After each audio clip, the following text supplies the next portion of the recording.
Hey everybody, I'm Steve and welcome to Jerome's Chrome. When I got this car about a month ago, it was running pretty rough. It wouldn't idle, it would die every time I tried to move it, it was puffing multiple different colors of smoke and misfiring on one, if not multiple, cylinders. But over the last few weeks, I've put on a fresh carb, fixed some vacuum issues, and did a compression test which yielded great results. However, there's still some things I want to do to continue to dial in this engine before I move on to other parts of the car. So next on the list, I'll be throwing on some new plugs and wires, putting a fuel pressure gauge in there to make sure that's not an issue, busting out a timing light to check and most likely adjust the base timing, and then hooking up a vacuum gauge to see what that'll tell us. I can't wait to see how this car runs with proper fuel, spark, and timing. So let's get to work. In the last video, I already got all the plugs out before I did a compression test. Compression test ended up great, but these plugs are toast. I've decided to go with the good old faithful copper AC Delco R45TS for two main reasons. Number one, it's the basic copper plug that's supposed to go with the car. And number two, they're free. They came with the car when I got it, so that's a bonus. So before I can put the plugs in, I gotta get each plug ready for installation. So I'm gapping each one at 0.045. Putting on a little bit of anti-seize. I'm using this Permatex brand anti-seize. And then I'm using this Loctite dielectric grease and just putting a little bit of that around the white part of the plug.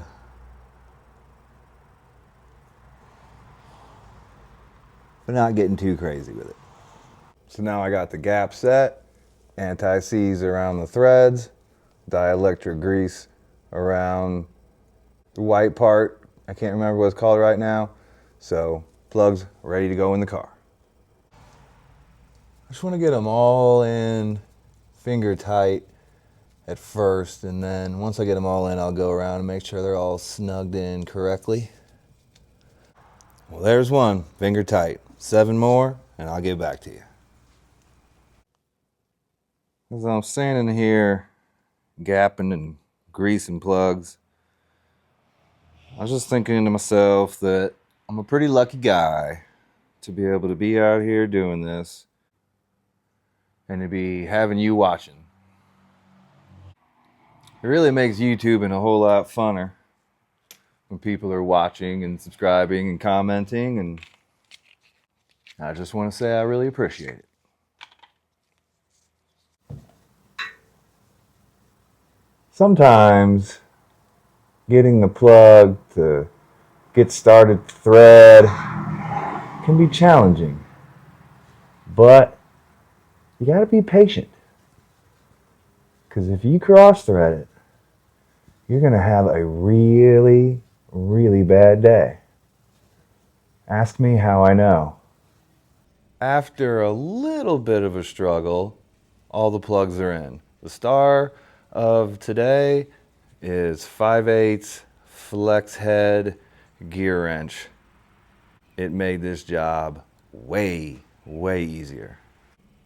Now that the plugs are in, it's time to go on with the wires. I went with these Street Fire brand. It's an MSD brand, 8mm. It's got the curved boot at the end so it doesn't hit the headers as easily. Yeah, and it's an HEI wire. I guess they're good ones. So I got my wires dangling here from longest to shortest, and now I'm basically just going in one by one. I got them labeled, so I'm just going to pop off number 1, find the routing up to the distributor, pop off that wire, match it up with the length of wire that I have up here, and just one by one swap them all out. While I'm doing it, I'm not just going to blindly trust that everything is set up correctly and nothing's been switched around somehow over the course of time. So I am just going to double check and make sure that it is the correct firing order and that the wires are going from the correct spot on the distributor to the correct plug. Number one.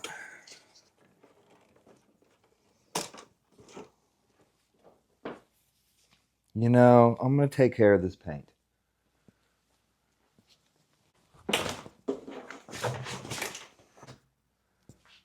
There we go. Okay. Number one. The long one. This one's not even close. The longest one is not even close. Okay.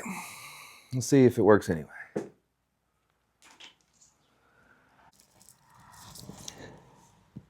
Just pressing down till you feel that click.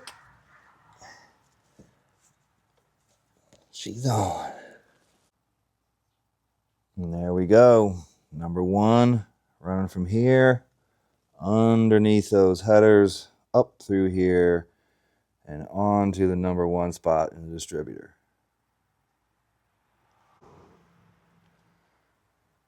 So this should be 1, 8, 4, 3, 6, 5, 7, 2. And of course, I had that memorized. So I'm just going to get those all swapped out and I'll let you know if I run across anything weird.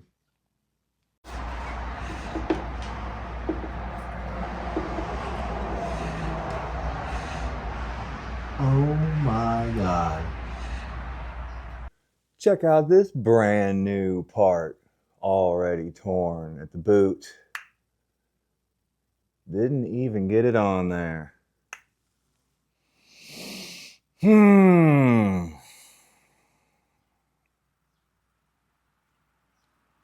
Frustrating. So I'm only one wire deep at this point. I think I'm just gonna go to the auto parts store, get a new set of wires, send these back.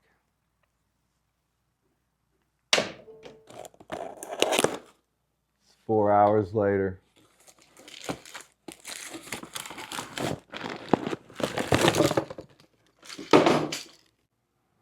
First, I went to O'Reilly.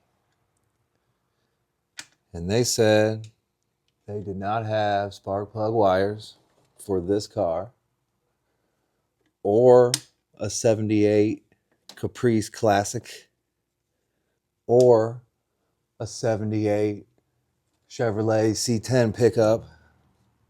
None. Had to be ordered. Then I went to AutoZone. Same thing. They didn't have any small block Chevrolet plug wires in stock, according to the person working there. So then, after I got home, had to do some research, found some at an Advance Auto Parts several towns over. Then I had to watch the boy while the wife cooked dinner, then dinner, and now it's now. But plug number 8's on, so we're moving forward.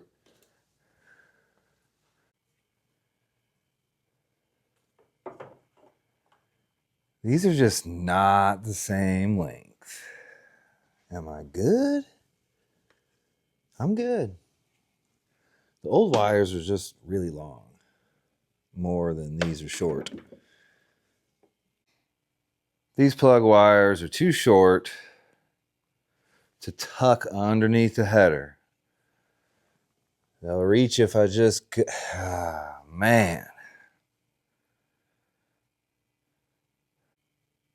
These are a universal set of wires, I guess, and I should have got, I thought I was ordering 78 specific originally, But I guess not. These are a universal set, and I'm assuming that they're short. I think for now, I'm tired of thinking. I'm just going to put these wires on these plugs and think about the right plugs, the right length, the right routing later. Zip ties.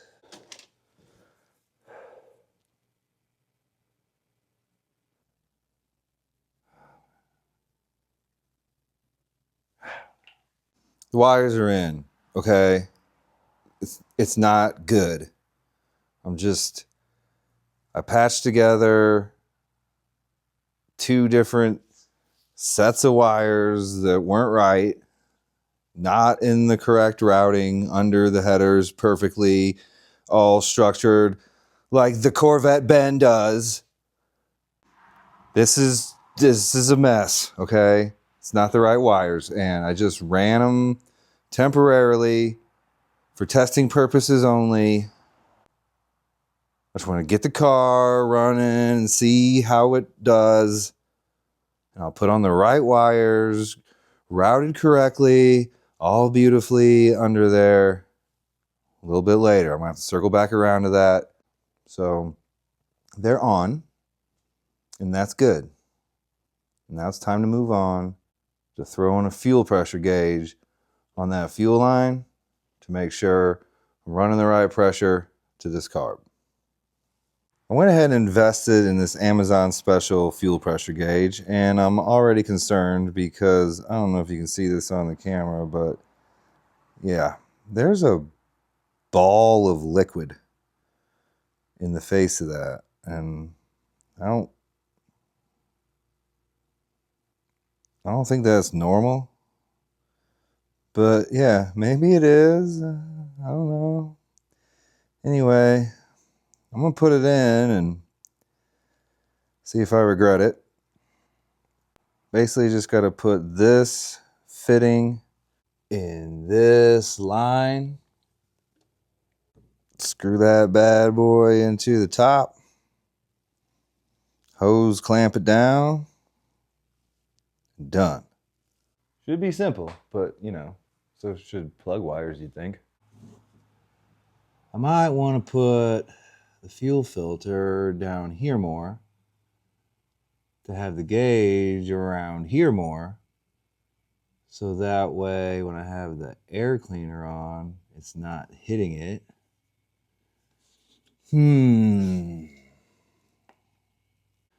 I think for now I'm just gonna put it in, and then if it doesn't work, I'll reroute it later. Put that in there. Use a little tool that they gave me too. Why not? Yeah.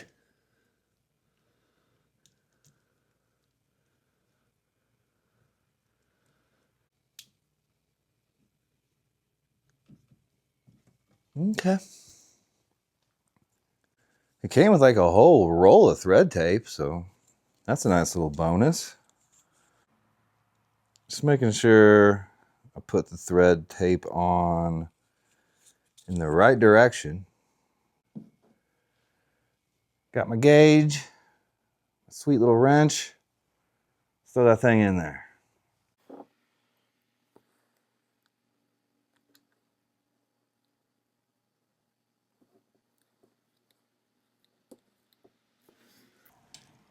Okay. Torque it down. All right.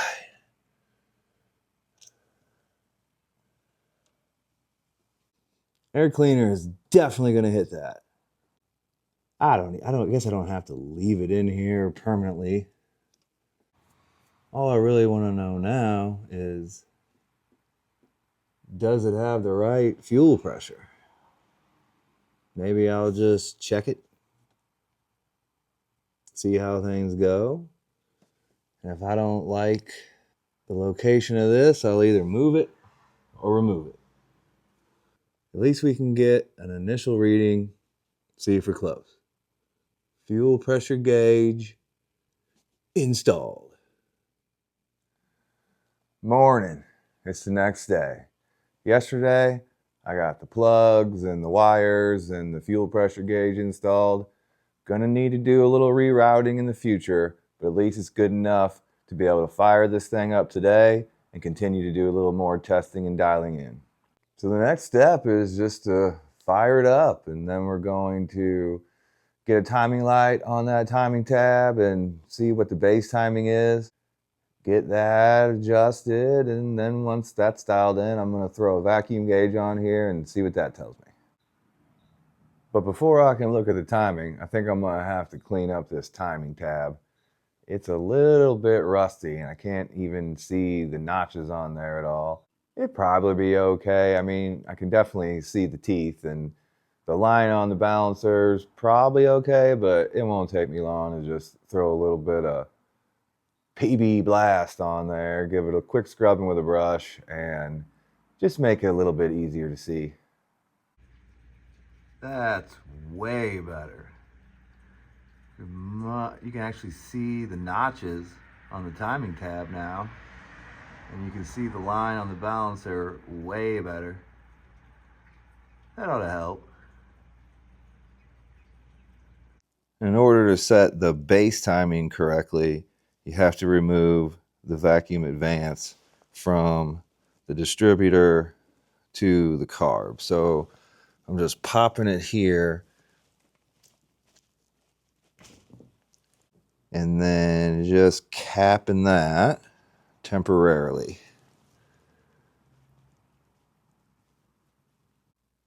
And I'm just going to hook up the timing light to the alternator because the battery is way back there. Should be fine. I'll just put the positive here, put the negative over here on the alternator bracket for ground. Hook this thing up to the number one plug wire. Just run the plug wire through that little square. And I think we are good to go. Okay, ready to go. I'm just gonna fire it up, let it warm up and get to idling, check the fuel pressure gauge, see where we're at there, and then come around, check the timing and make adjustments. Okay. Oh my God. Every time.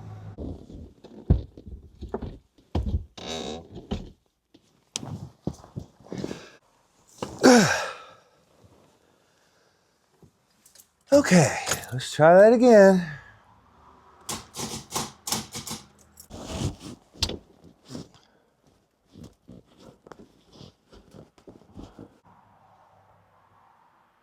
Okay, here we go.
Okay.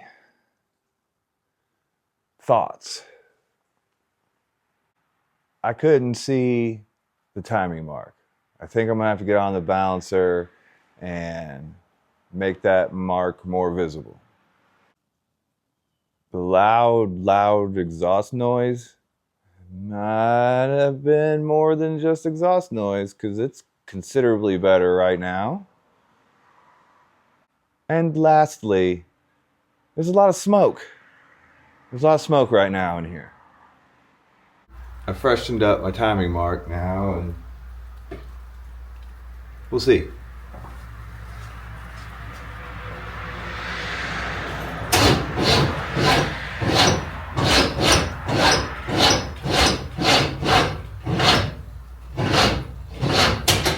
What? Oh my God. So my positive battery terminal just exploded.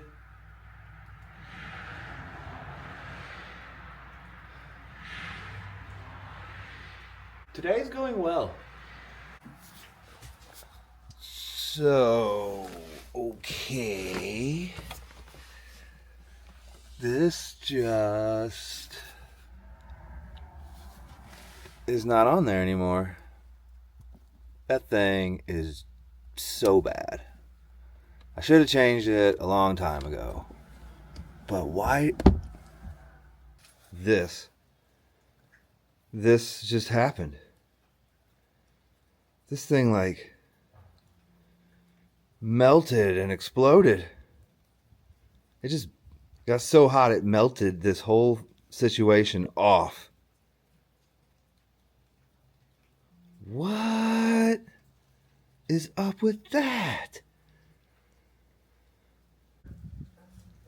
I've never seen anything like this before. That connection was junk. And I'm just hoping that it's because of that. That I just need to put a new battery cable connector on the end of that cable and do it in, a better way where the wires aren't hanging out and stuff. Wish I had a video of how it was before, but it wasn't good. But this is crazy. So yeah, here's that battery terminal. And what I should be doing is replacing the entire length of battery cable.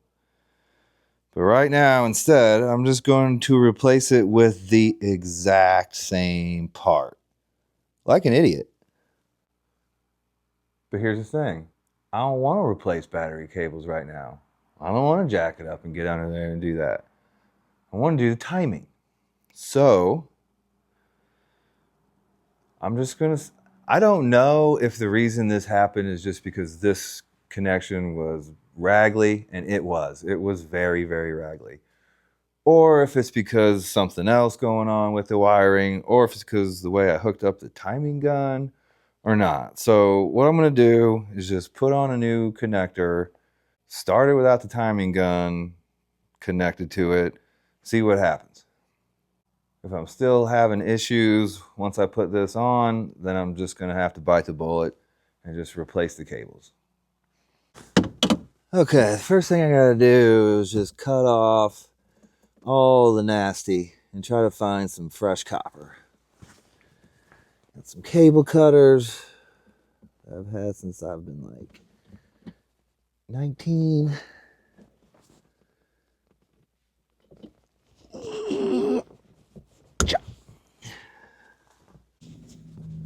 I'm just taking off the outside layers, see if I got to a point that's got some good wire, probably.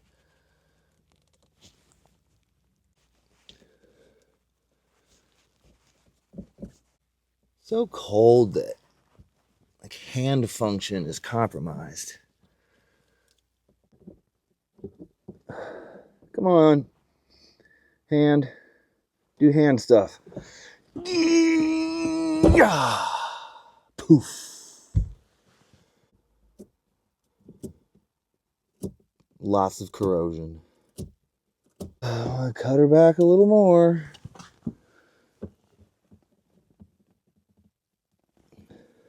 Do that all over again.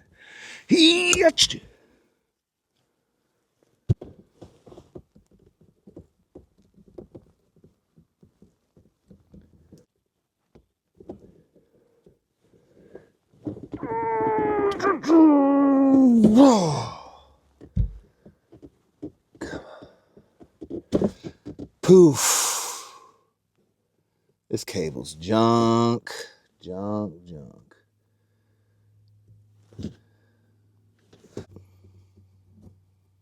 Poof. I'm going to do one more cut.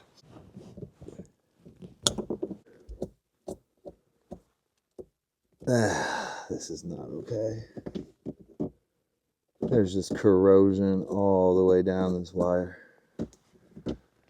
It's not okay.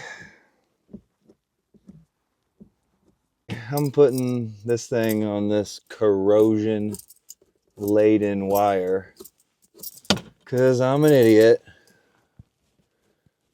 I just want to see if I can get it, timed, and then I will replace this whole situation, all the wire, like next video. Right now, it'd be really cool if I could just check the timing. You know?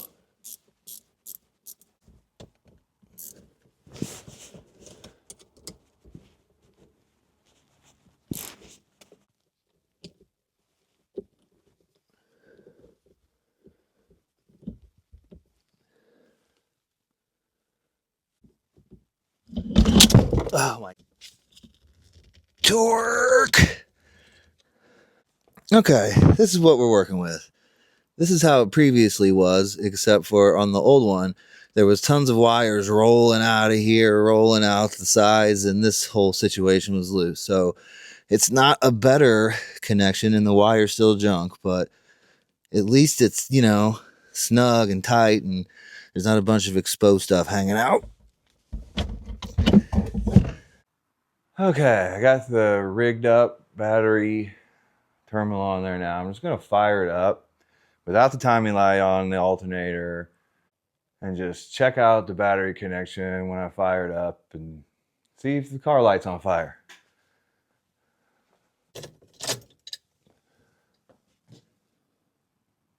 Okay.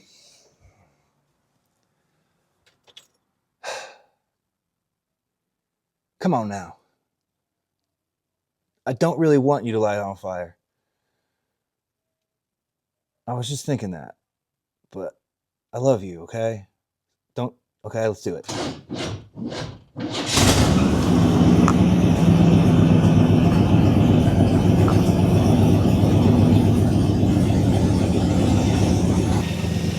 This thing says the fuel pressure is a little over 7.5, but I don't really trust it.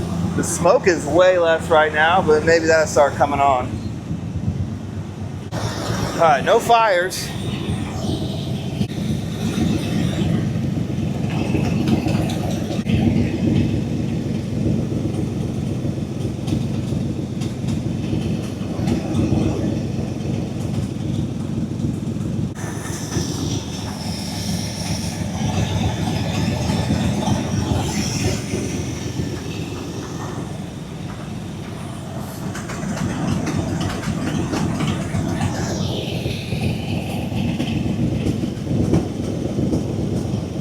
Oh yeah.